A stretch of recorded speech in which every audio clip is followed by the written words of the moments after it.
সংস্কার চলছে মালদা শহরে অবস্থিত সরকারি রবীন্দ্র ভবনের। জেলা প্রশাসনের পক্ষ থেকে সংস্কার করা হচ্ছে এই অডিটোরিয়ামটির। দীর্ঘদিন ধরেই সংস্কারের অভাবে সংস্কৃত চর্চা বন্ধ হয়ে পড়েছিল সরকারি এই ভবনটিতে। নতুন করে সেজে ওঠায় ফের আশার আলো দেখছেন জেলার শিল্পীরা। জেলা প্রশাসনের পক্ষ থেকে জানানো হয়েছে আগামী কিছুদিনের মধ্যেই সংস্কারের কাজ সম্পন্ন হবে, চালু হবে অডিটোরিয়ামটি। মালদা শহরে অবস্থিত এই রবীন্দ্র ভবন একসময় বিভিন্ন ধরনের সংস্কৃতি চর্চা হতো, নাটক থেকে শুরু করে নাচ গানের অনুষ্ঠান সরকারি রবীন্দ্র ভবন নামাঙ্কিত অডিটোরিয়ামটিতে অনুষ্ঠিত হয়ে এসেছে। কিন্তু মাঝে সংস্কারের অভাবে এবং প্রশাসনের নজরদারির অভাবে বেহাল অবস্থায় পড়েছিল। ইতিমধ্যেই 2 দফায় রাজ্য সরকারের পক্ষ থেকে প্রায় 6 কোটি 73 লক্ষ টাকা বরাদ্দ হয়েছে। বর্তমানে পুরসভার একটি সরকারি অডিটোরিয়াম রয়েছে, এছাড়াও মালদহ কলেজ অডিটোরিয়াম রয়েছে, সেখানে জেলার বিভিন্ন সাংস্কৃতিক অনুষ্ঠান অনুষ্ঠিত হয়। তবে জেলা প্রশাসনের এই রবীন্দ্র ভবন চালু হলে অল্প খরচেই জেলার সংস্কৃতি শিল্পীরা তাদের বিভিন্ন অনুষ্ঠান করতে পারবেন। Only 50 meters from Palpara railway station and 1.5 kilometer from National Highway, Palishuri Supermarket Complex, the largest market complex in Noida district. 1, 2, 3, 4 BHK flats starting from 11.99 lakhs. Instant bank loan. Book now. একটা সময় খুব popular ছিল, তখন শুধু রবীন্দ্র ভবন আর এই town হলই ছিল, তখন অডিটোরিয়াম হয়নি। আমরা এই রবীন্দ্র ভবনেই কিন্তু ম্যাক্সিমাম প্রোগ্রামটা করতাম। তারপরে রবীন্দ্র ভবনের সংস্কার হতো না বলে আমরাও অনেক সময় মিউনিসিপ্যালিটিতে দরবার করেছি, ডিএম অফিসে দরবার করেছি, যাতে করে রবীন্দ্র ভবন চালু হয়। কারণ অডিটোরিয়াম বা আমাদের টাউন হলের যে ভাড়াটা একটু বেশি হয়ে যাচ্ছে। এখন নানা সংস্থা নতুন করে তাদের চর্চা শুরু করেছে।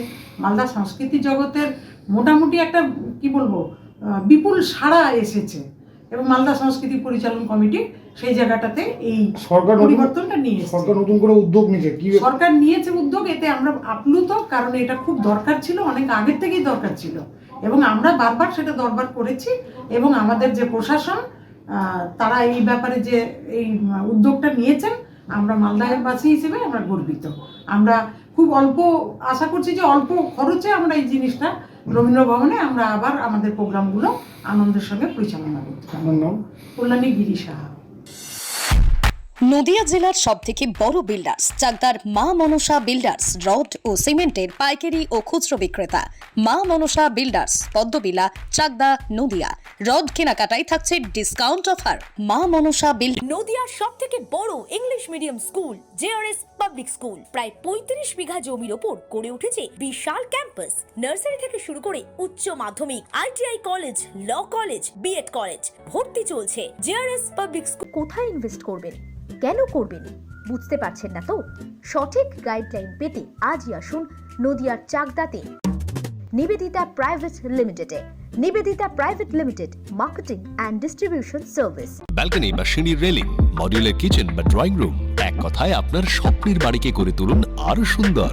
Chakdah ply centre, gorgeous look বা কোয়ালিটি সবে 3 number 1 Chakdah ply centre. Chakdah ply centre, KBM, Chakdah, Nadia. হোমওয়ার্কটা করেছো? হ্যাঁ স্যার। এ বাবা, ভুল করেছো কেন? চোখে কেমন ঝাপসা দেখছি, লিখতে আর পড়তে খুব সমস্যা হচ্ছে। চাকদার মডার্ন অপটিক্স থেকে ভালো চোখের ডাক্তার দেখিয়ে নাও। প্রতিদিন প্রকৃত চোখের ডাক্তার ও দৃষ্টি বিশেষজ্ঞ মডার্ন অপটিক্স চাকদহে। স্যামসাং, জিও, রিয়েলমি, নদিয়ার একমাত্র অথরাইজড ডিস্ট্রিবিউটর ঘোষ কমিউনিকেশন, থানার মোড়, চাকদা, নদিয়া। ভবনের দেখছি সংস্করণ চলছে, বহুদিন ধরে বন্ধ হয়ে পড়েছিল। কি আবার করে উদ্যোগ নেওয়া হয়েছে, এবং ইতিমধ্যেই যে আমাদের টোটাল 5 কোটি টাকা বরাদ্দ হয়েছিল মুখ্যমন্ত্রীর নির্দেশে, সেটা কাজ আবার করে শুরু হয়েছে।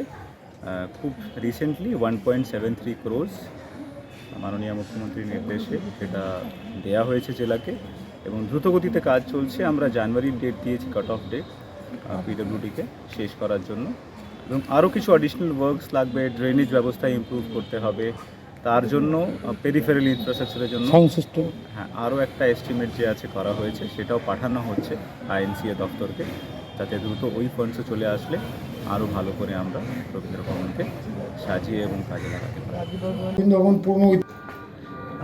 এটা তো একটা মালদার জন্য সুসংবাদ, কেননা সরকারি একটাই হল আর কি, হ্যাঁ মিউনিসিপ্যালিটির একটা হল আছে, আর রবীন্দ্র ভবনটা অ্যাকচুয়ালি সব থেকে পুরোনো হল মালদার।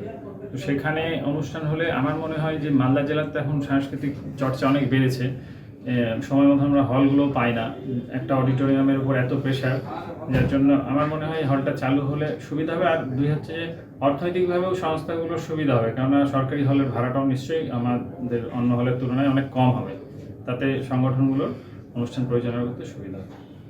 আপনার নাম? উৎপল কর্মকার, চিত্র। বলছি দাদা, আবার নতুনভাবে এই রবীন্দ্র ভবন চালু হচ্ছে, কেমন লাগবে আপনার এলাকাবাসী হিসেবে? বেশ ভালোই লাগবে। ভালো লাগবে বলতে কি, এখানে আবার নতুন নতুন করে একটা মানে আবার সব কিছু নতুন করে হচ্ছে, আবার এই জিনিসটা প্রোগ্রাম হবে, সব আনন্দ ফুর্তি করবে, আবার বেশ ভালো লাগবে। কত বছর ধরে বন্ধ হয়ে পড়েছিল? সেটা অনেক বছর ধরেই বন্ধ হয়ে পড়েছিল। তুমি কবে থেকে দেখছো? আমি মোটামুটি দেখছি এই 10 বছর, ঠিক আছে, 10 বছর ধরে গীতেও বন্ধ হয়ে পড়েছিল। এখন কাজ, তারপরে এখন কাজ হচ্ছে, আবার কাজ স্টার্ট হয়েছে, ঠিক আছে। কাজটা পুরোপুরি হয়ে গেলে আবার বেশ ভালো লাগবে, আবার লোকের জমজমাট লাগবে, বেশ ভালো লাগবে বলতে গেলে কি। প্রোগ্রাম আবার সেরকম হবে, ব্যবসাও হবে। ব্যবসাও হবে। ধরো এখানকার লোকাল ছেলেপেলে যারাও আছে তারাও একটু হেল্প হবে তাদের, মানে কাজকর্মের দিক থেকেও, বা হয়তো কোনো কাজ এখানেই করলো গেটের সামনে, অনেক কিছুই এখানে পদ্ধতি ভালো হবে। আপনার নাম? সুভাষিস পাল।